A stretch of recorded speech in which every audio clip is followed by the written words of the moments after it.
Okay. Hello, everyone, and welcome. I want to thank you for listening to today's podcast. We realize that you're busy, so we'll try to make the most of your time, and we appreciate your time. I'm Bill Baron. I am co-founder of ITAD Technologies based in Atlanta, Georgia. We started this podcast series several years ago with a goal. Our goal was to bring some thought leadership to the industry, specifically dealing with asset disposal, technology sustainability, and electronics recycling. So we want to go ahead and bring some thought leadership. We want to transfer some knowledge.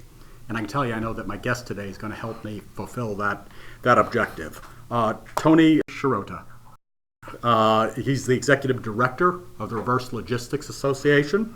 Welcome. Thank you. We appreciate you joining us. Glad to be here. Really excited to have you. I know that you have been traveling all over the world representing RLA. Absolutely. So I want to hear about RLA. I want the listeners to hear about Reverse Logistics Association. But before we do that, can you just tell us a little bit about yourself and your background? Bill, I came out of a background unusual, basically sales and marketing. I'd worked for Sony for 5 years, and then I worked for Philips for 25 years. But in my years at Philips, we recognized the company. We didn't recognize. The company suddenly realized there was a huge returns problem in the late 90s. This was the days of MP3 not working very well with things. Things are coming back in boatloads. And I was pulled out of the sales and marketing role, handpicked by a couple of senior members of the team. And they basically said, we have a returns problem, go fix it. So I spent the last 20 years learning how to try to fix things on the returns side because there's so many ways to fix it and it's always ongoing. But I fell into an area that was a passion for me. I really understood the basics are, this is about the customer experience. It's not about building a better toothbrush or box. It's about making the experience better for customers. And that was the focus. So I had a passion for that, and I spent the last 20 years or so enjoying that. But as I said, my background, very different from most people. I know there's people with engineering backgrounds, with finance backgrounds. Not a lot of people come out of sales and say, how do we fix returns and reverse sales, which is really what this world's about. So when you started in this, taking on this initiative with no background, I'm going to guess there wasn't a whole lot of organizations or resources out there such as RLA to help educate. There were none to speak of. And that was the advantage, it was a disadvantage, but it turned into an advantage because the company gave me an unlimited opportunity to go out and find the answers. And I started learning about academics who focused on this area. A couple of them became my mentors. Dr. James Stock, University of Central Florida, wrote a book on this. Dr. Dale Rogers, who came out of Michigan, as I did. He was Michigan State, but we became friends. Dr. Dale Rogers actually wrote the first book called Going Backwards. And I'll never forget, in 1999, I could download his book for free from the internet called Going Backwards, and that was one of the first places where the term reverse logistics was being used and being explained. So I got to meet him. And then I just stumbled, luckily, onto an organization that was amazing called the Ease of Use Roundtable. And no one had ever taken that approach. I was fighting with the engineers. I was fighting with the sales organization saying, you're too liberal, your policies are too liberal. But it was all about the ease of use because, as we know, most products come back and they're not defective. So what's going on here? People are buying things not just to take it home so they can drive back with it. They're buying things and it's not a good experience. So the Ease of Use Roundtable, they were amazing people, way smarter than me. So I love being in the room just to listen to people from Intel, Microsoft, HP, Dell, Apple, talking about this is in the days when they didn't even have color-coded connections for keyboards and mouse devices. Nothing was working. A computer then took 6 hours to start it up. Television products were simple in comparison, but even they were getting more complicated with HDMI and hookups. So there's clearly a huge industry issue that everyone was trying to solve individually. And the Ease of Use Roundtable was the first organization back then that was focused, and they were intense Intel drove this organization, and they said, let's collect the data. Let's make this database. Let's find out how many calls are coming in about these problems. Let's go look at the data and what can we do about it. And there's some amazing things that came out of that. The ease of use roundtable idea of, is a product ready for market? Meaning, can the average consumer take it home and use it? What a brilliant concept. It wasn't the engineer saying, our products are perfect. It was average people. I learned about human factor engineers. I'd never known them before. Usability studies. Penn State focused on readability studies. Learned that the United States average reader has to be at a 6th grade level for people to understand their instruction books. So those were amazing times, and I just fell into it, and I got to know these people. We did amazing industry initiatives, like, everyone knows what a USB plug is. Sure. What they didn't know is that USB 1 to USB 2.0, they were considering changing the format of that completely, which would have disrupted millions of consumers. And we did the analysis. How many phone calls is this going to result in? How many returns is this potentially a risk because of this major change? And we convinced the USB people, 2.0, 3.0, same plug, just different arrangement on the inside. Simple things like that were just amazing. When I learned it was all about the experience for the customer, about that's driving returns and driving these reverse logistics, that was, I could go on and on. They were amazing people. They disbanded in the early 2000s Okay. as the Reverse Logistics Association began its existence. They kind of went together for a little bit. Okay. So tell us more about that. So in the year 2002, I was still focused at Philips. And again, I became the first director of returns management at Philips. They'd never had anyone in charge at all. So I joined this ease of use roundtable, and then they told me we were going to attend this event called the Reverse Logistics Association. And there had been nothing like that either. And the RLA became an association of members, including retailers, manufacturers, and third-party solutions partners. So ease of use became a subset of the RLA, and the RLA grew with that organization and kind of merged it together. So the ease of use roundtable went away, and RLA started to grow in 03, 04, 05 into hundreds of attendees to these events. And so the reverse logistics, very simple to say, it's the global voice of the returns and reverse logistics industry. And what all does that mean? It means a lot, right, Bill? What is reverse logistics? In a simple definition, it's everything that happens after the point of sale. Everything. As soon as you buy a product and walk out the door with it, you are no longer on the profit margin sheet of any manufacturer. You're now on the other side of the page. So the P&Ls for service, for recycling, for waste disposal, everything else after that, for call centers, all falls off to a different set of books in any corporation. So everything that happens after the point of sale becomes a reverse logistics function in every organization, even though it's kept in separate P&Ls, in separate silos within the organization, which is a huge disadvantage. And at RLA with Philips, what I endeavored to do was to bring these different silos together and try to work together. And we were able to do that very successfully at Philips. So you brought in, through RLA, you brought these different groups. You have the retailers you mentioned, OEMs, third-party companies, together, obviously with some common interests and then some unique ones. But can you talk a little bit more, at least in today's standards, what type of size company, geographic location, who are the membership of RLA today? So the membership of RLA would include retailers of a side from Amazon to Walmart and everyone in between. Manufacturers from Acer to Whirlpool appliances and everyone in between. And then on the other side of the fence would be the third-party solutions providers, who could be consultants, software producers, freight companies who move the goods, repair companies who refurbish the goods, recyclers who take and do something of ultimate disposition. Because ultimately the problem is all about what is the best disposition for these returned goods. Now, it's interesting about the retailers and the manufacturers.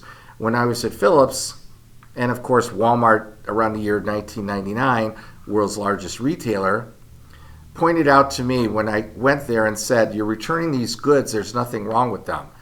And they're like, "Yes, but something went wrong for that customer.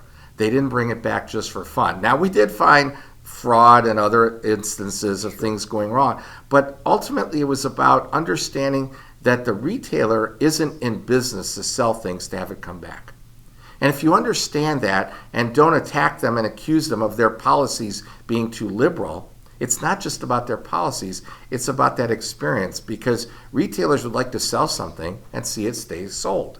Mm-hmm. Now, another interesting change from those days, we have to recognize that these problems exist on the manufacturing and the retailer side.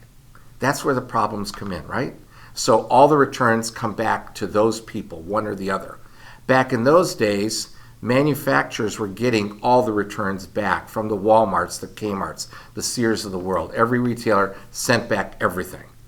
And then the manufacturer would make a decision what to do with those products. Refurbish it, hopefully, recycle some of it, fortunately in a meaningful way. But it was about the manufacturers taking responsibility. And then the manufacturers began to push the responsibility towards the retailers.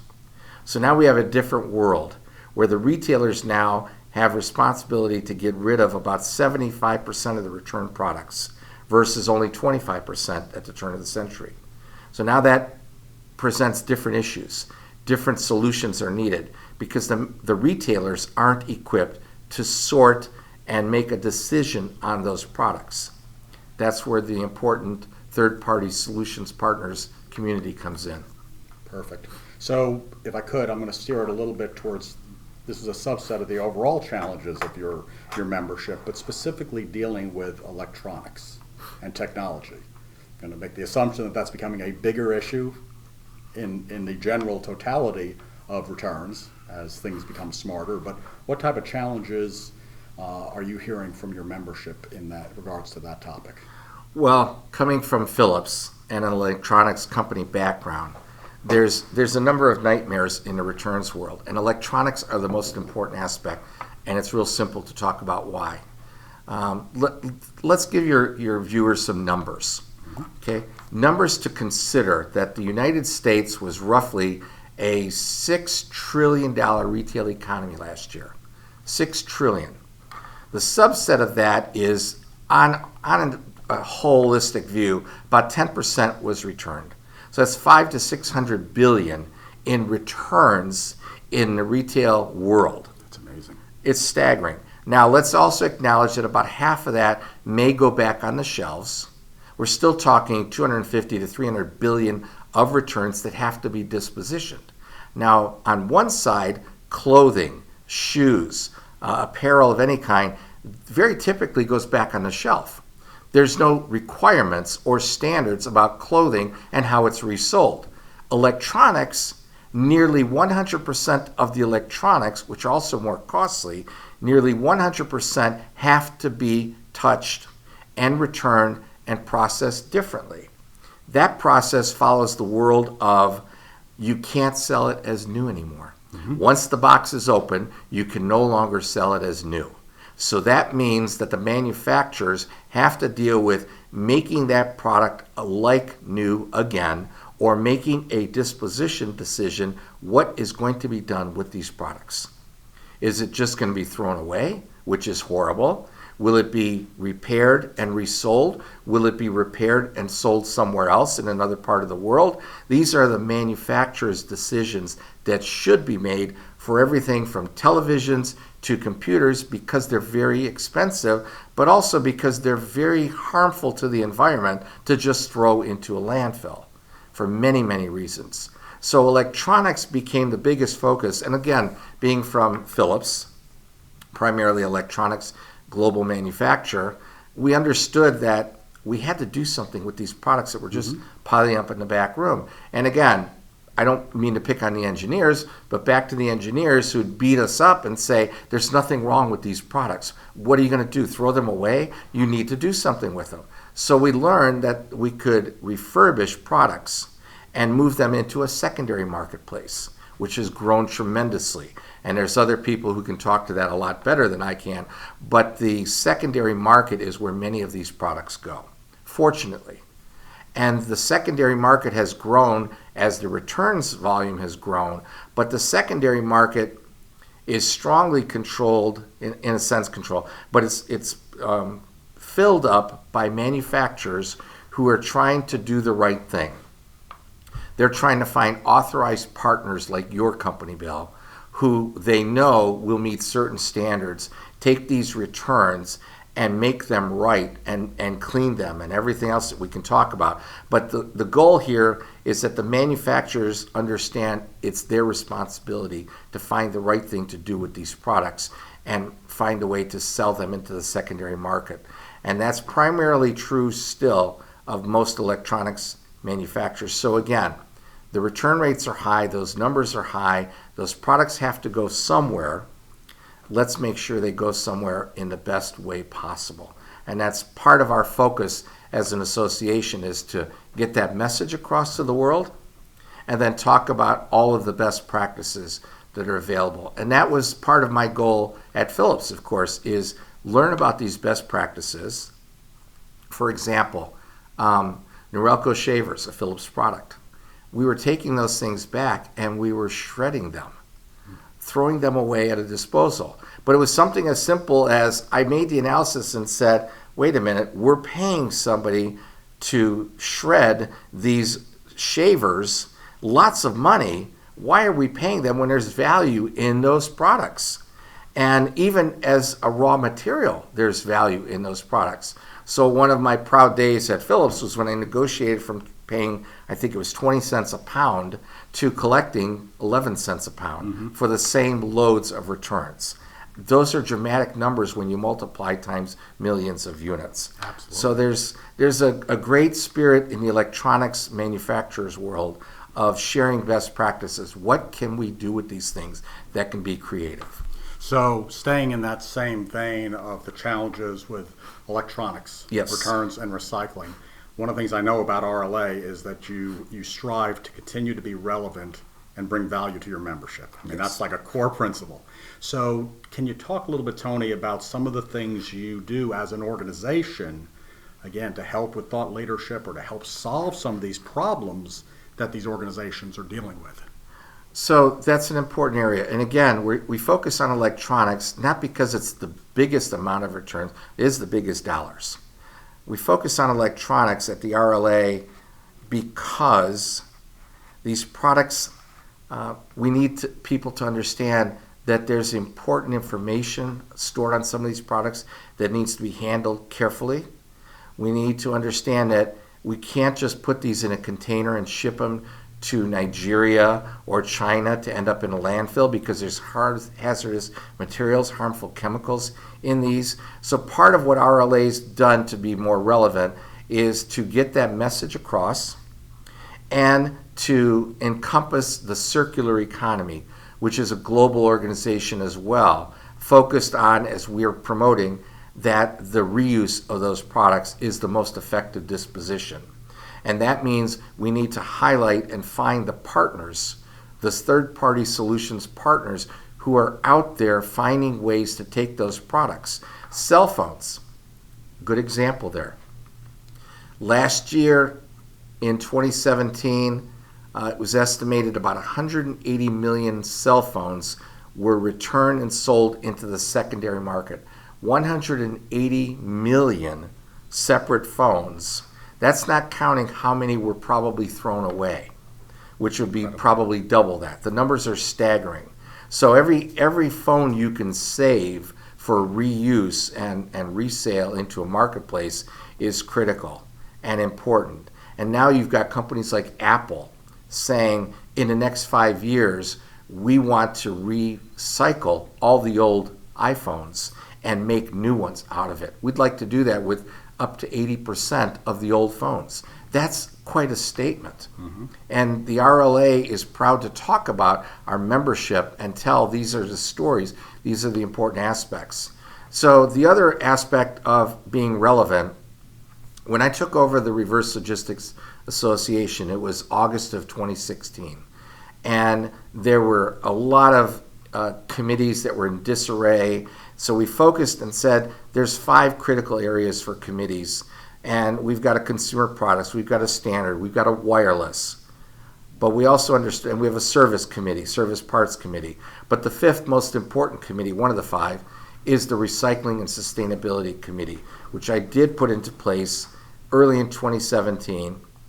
And so a committee's relevance and function is to try to have a monthly meeting, consistently every month if possible, with important subjects addressed by subject matter experts. And Bill, including companies like yours. The importance of having a company come on and say, this is a problem we've identified in the recycling space. Here's a solution that we have found works, and we think it can be used in other places. It's as simple as that. A committee's function and the members of a committee would be a subset of the members of the RLA. So the Recycling Sustainability Committee can include retailers and manufacturers and also these recycling companies like yours. And the focus there is what kind of problems are we seeing out there and what can we do to fix them? Now, electronics has been doing this for so long. There's some really great best practices. But I want to point out that the recycling world has also brought attention to companies like Louis Vuitton and Burberry and H&M, who it was discovered they were burning their returns. And you discover how incredibly wasteful that is. So then you turn around and you look at companies like HP and Dell and Acers of the world, and they share with you their goals for sustainability, that they want to recover as much of the return goods as possible as well. They want to reuse the plastics. They want to reuse the metals. They want to harvest the precious metals that are in these products. So there's been a large set of best practices shared there, but we're also looking for the next generation. What are the solutions coming down the road? Will AI make an impact? Will IoT standards be settled so that some of these things work better?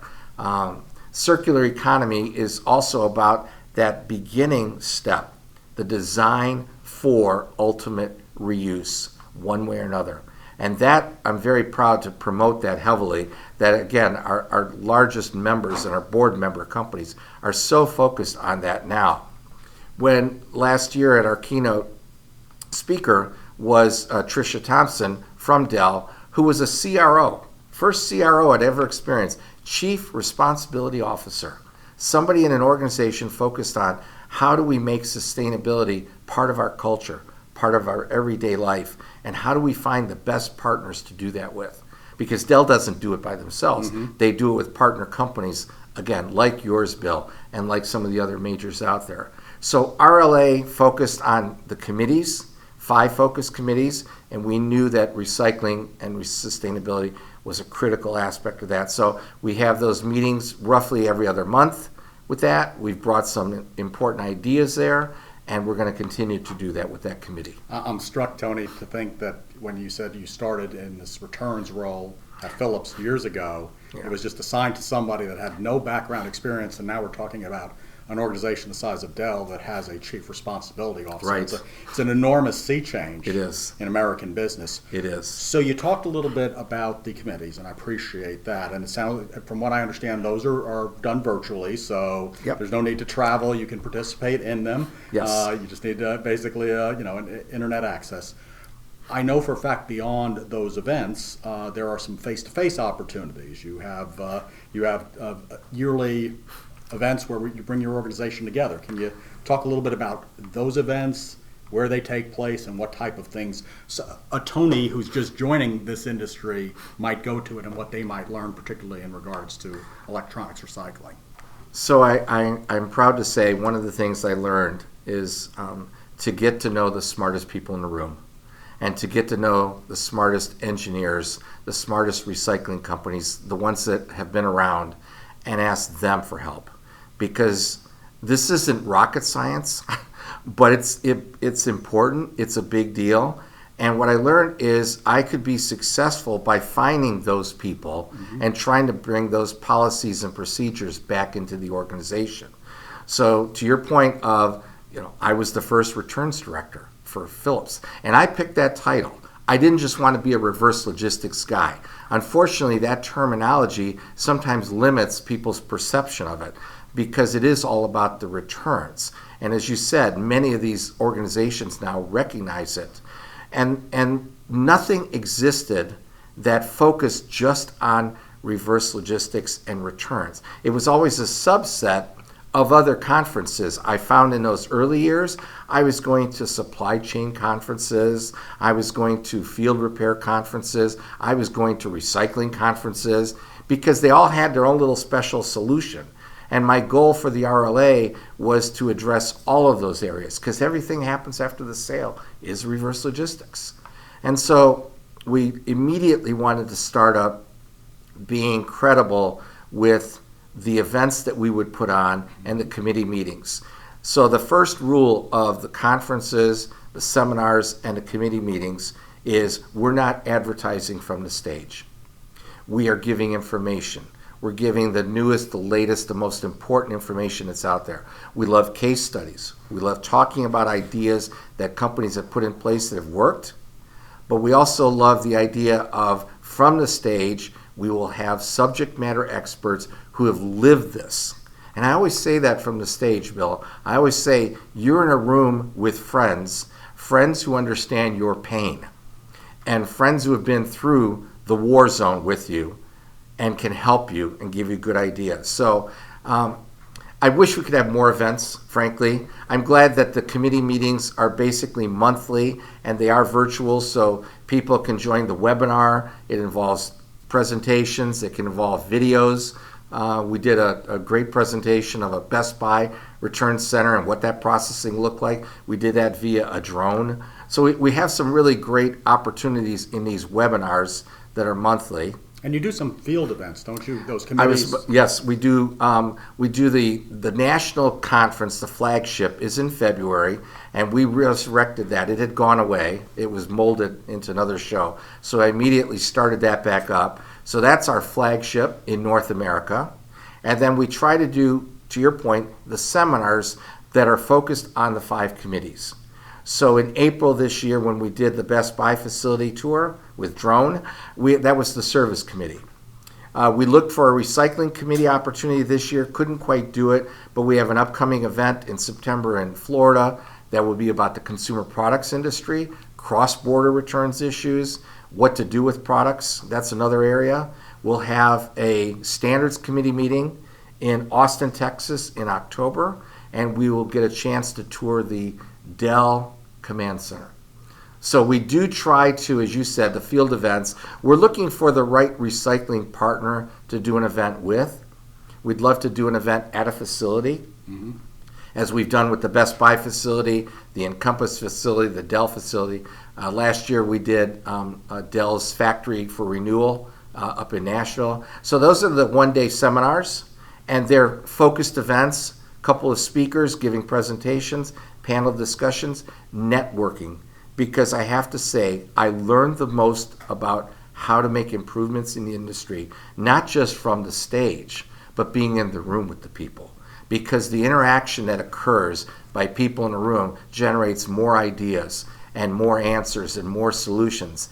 And honestly, you get to talk to people in a less guarded environment, and you can share things that have worked for you, and you can ask about things that other people are going through. And sometimes you get different answers than you do on camera, as we know. In full disclosure, I was going to make sure we made that point because, as you know, I was fortunate enough to attend your event in Vegas in February, and it was just blown away by a couple things. One was the loyalty of your membership, and the second thing was their openness, that the dialogue that you can have with, and we're talking about some pretty big names. Yes. That there is a kind of a sense of camaraderie and being in this together, and the free flow of ideas and thought leadership that really was rather unique to an event.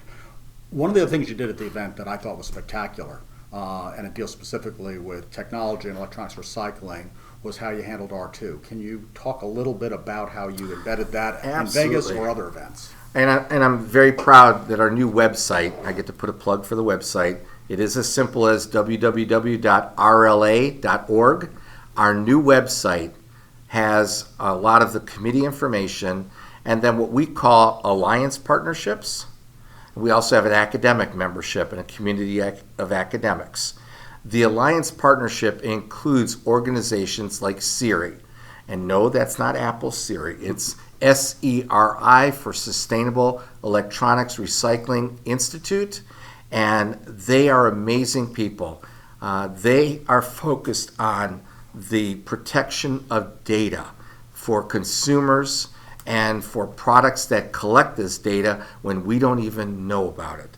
In the day and age of discovering that the Russians may have invaded our election process, that Facebook was selling our data, that these other applications are stealing information or infecting your systems with virus, and the amount of products that we don't even realize have the IoT built into them.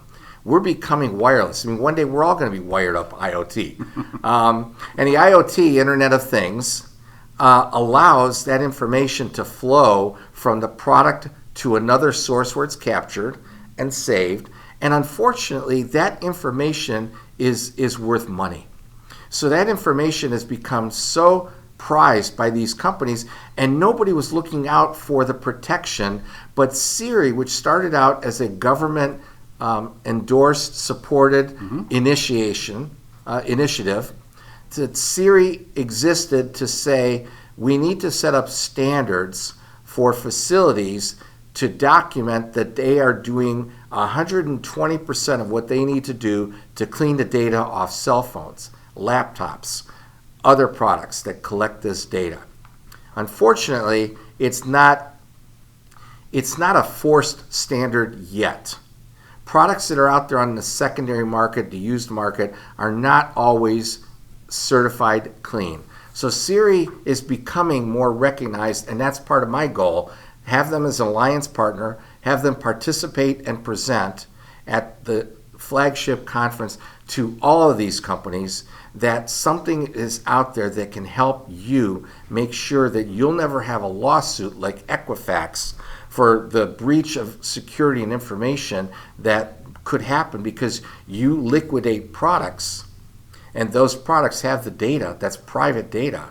So Siri created the R2 standard, and the R2 standard applies by facility to those facilities who take these return goods and do the right thing. It's a global standard, by the way. It's not just North America.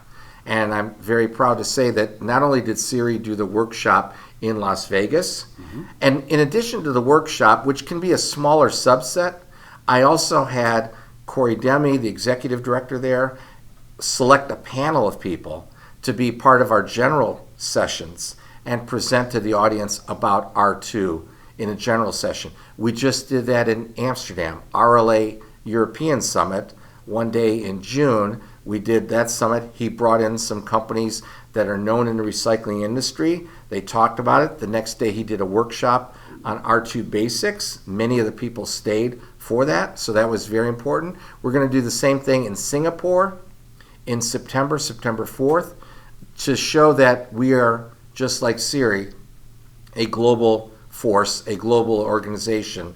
And we're going to be there with the Circular Economy of Asia, with Corey and the R2 workshop again, so that we're communicating this message. I'm so proud of an organization like Siri. And again, they're not a for-profit organization. They are a government-supported organization. So the focus is on protecting consumer privacy and companies, right? It's not just consumers, it's companies. Most Fortune 500 companies rotate their computers every 2 years.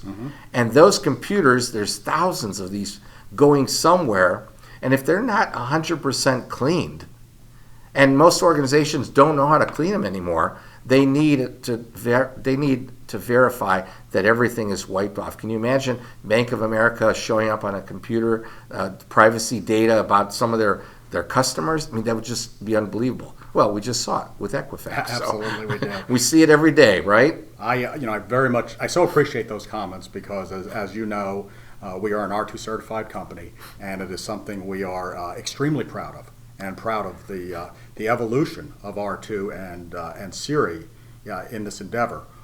So it sounds to me like we're going to continue to see them be involved in your future events. The other thing I wanted to say, maybe it's a comment, maybe there's something you can add on if you'd like, but I was really struck by, I don't know if I want to call it sophistication, but the awareness in your organization when speaking specifically about electronics returns, the concern about information. In other words, I was fully expecting the concern about the environment, but there was a high level of understanding, like you said, even with the Internet of Things, about critical customer or company proprietary, because that's part of this too, right? Proprietary information. So I guess my question to you is, were you surprised that your membership was that aware of it? Did that evolve over time, or? Actually, it's one of the challenges of building the organization and putting on an event. What level do you present the information? There's people there who know nothing, and there's people who know a lot.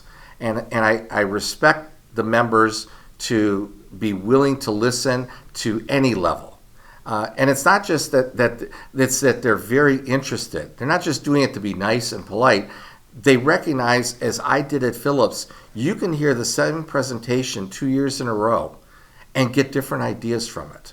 So, and the awareness, I feel like it's important to say that the RLA, the association, offers the opportunity to everyone to kind of be a tree hugger, right? Mm-hmm.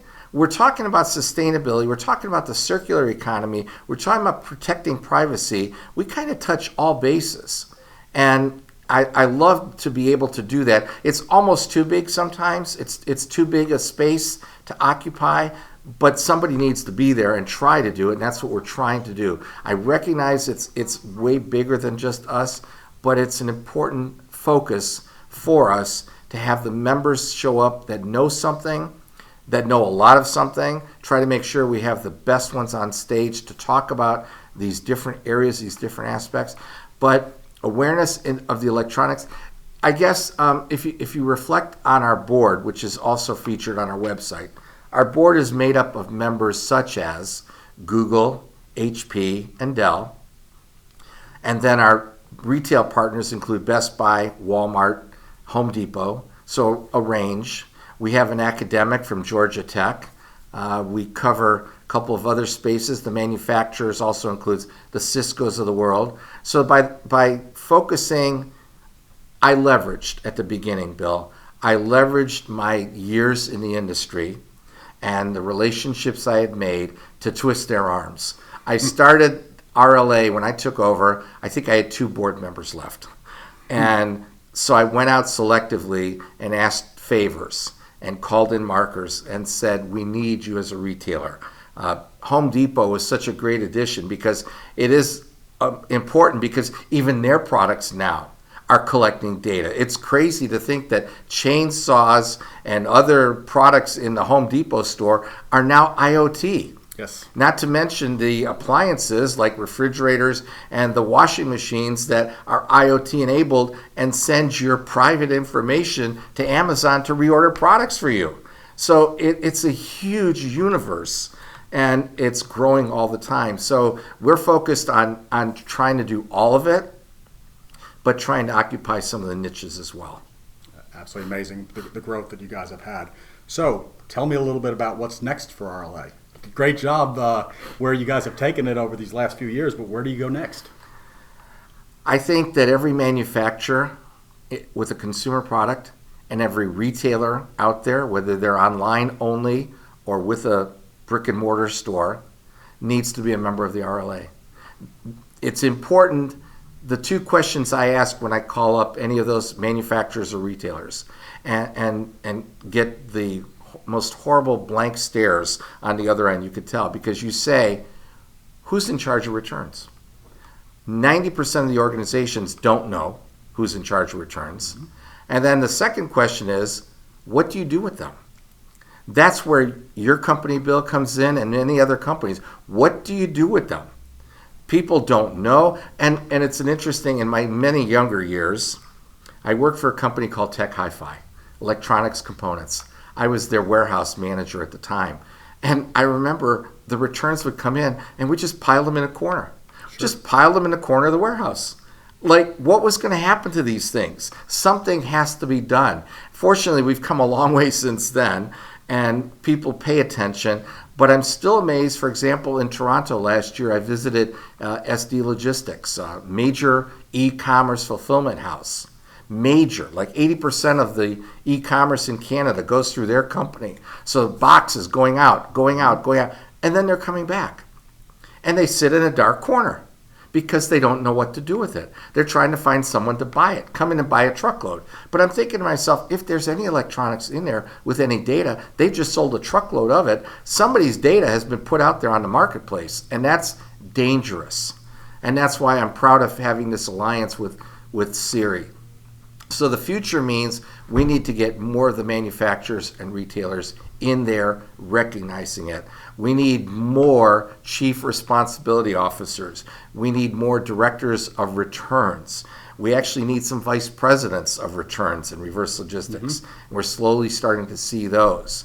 And again, it's amazing to me, organizations like from Amazon to Walmart, you think about an Amazon and they have this amazing program called Amazon Renewed.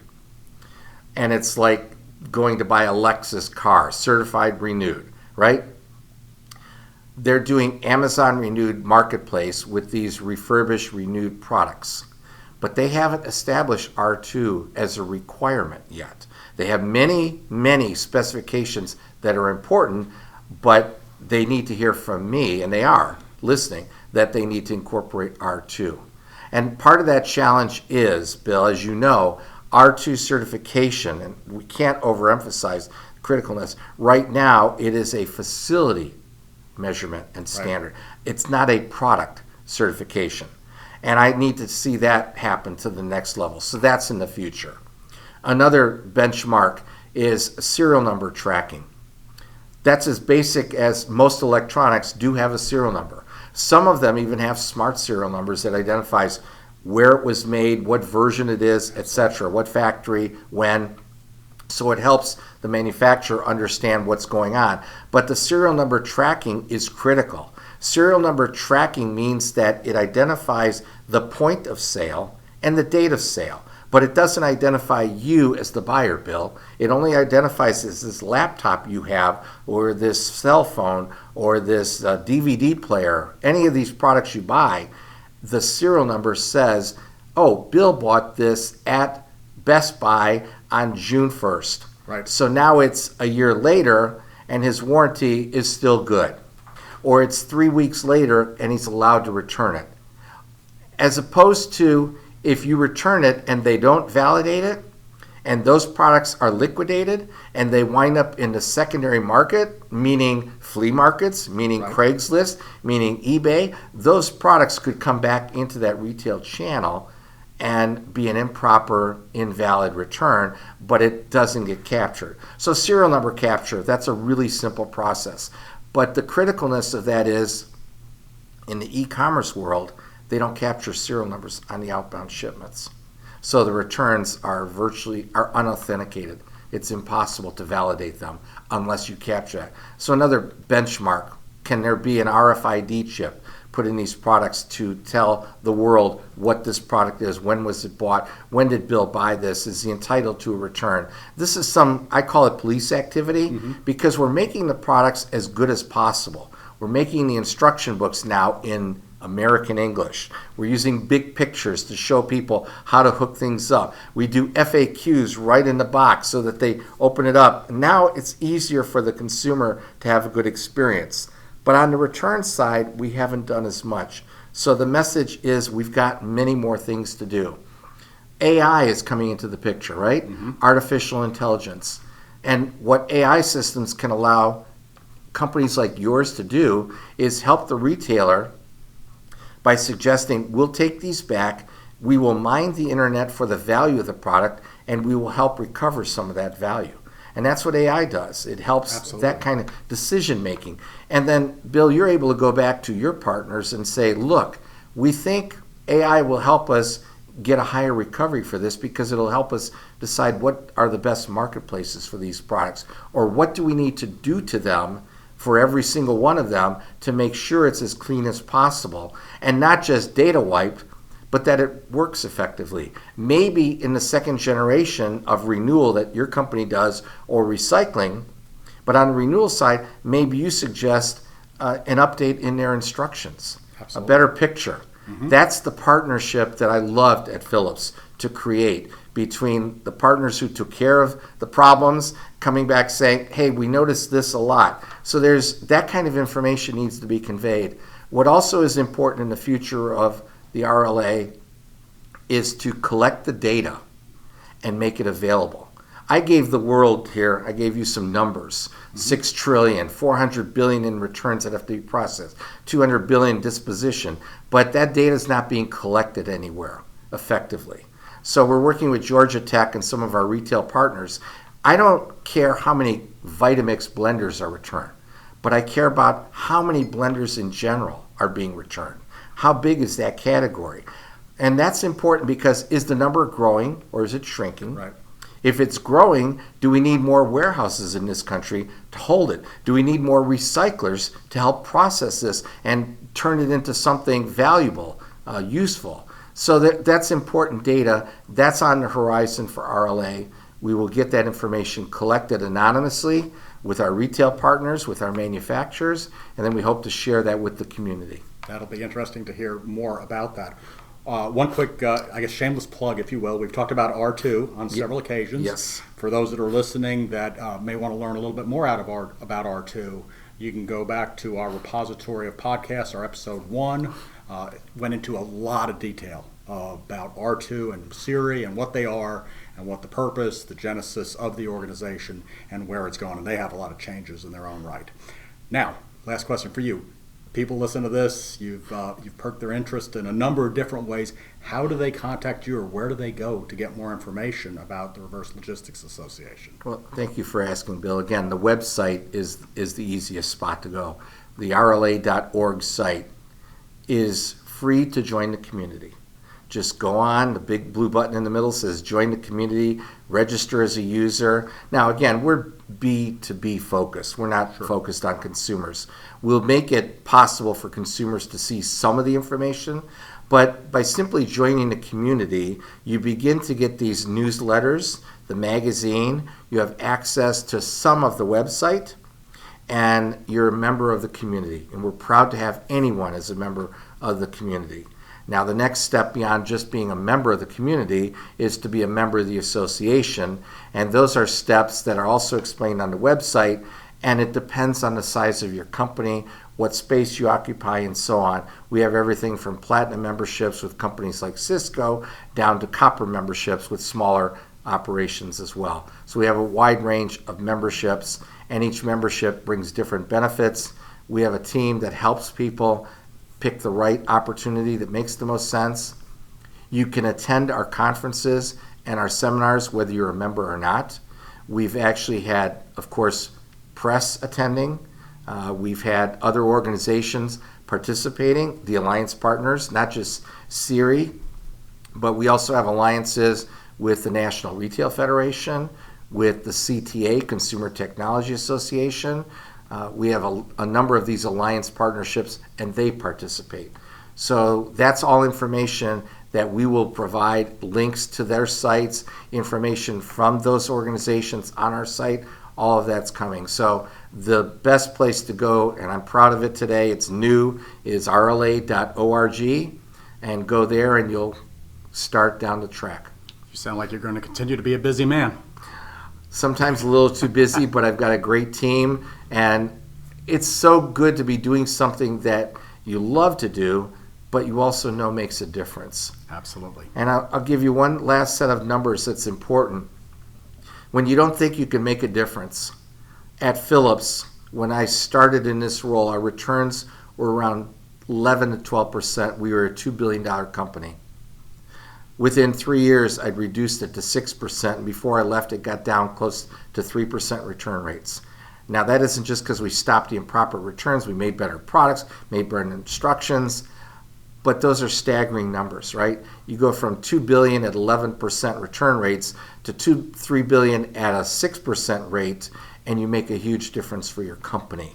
And again, it's not just you're making a difference for your company. You're making a difference for consumers, for the environment, and for everyone down the road. So I love the theme of the circular economy, to be a part of it. So I'm proud of the Reverse Logistics Association being a part of that entire world of people focused on making things better so that we have more things down the road. Perfect.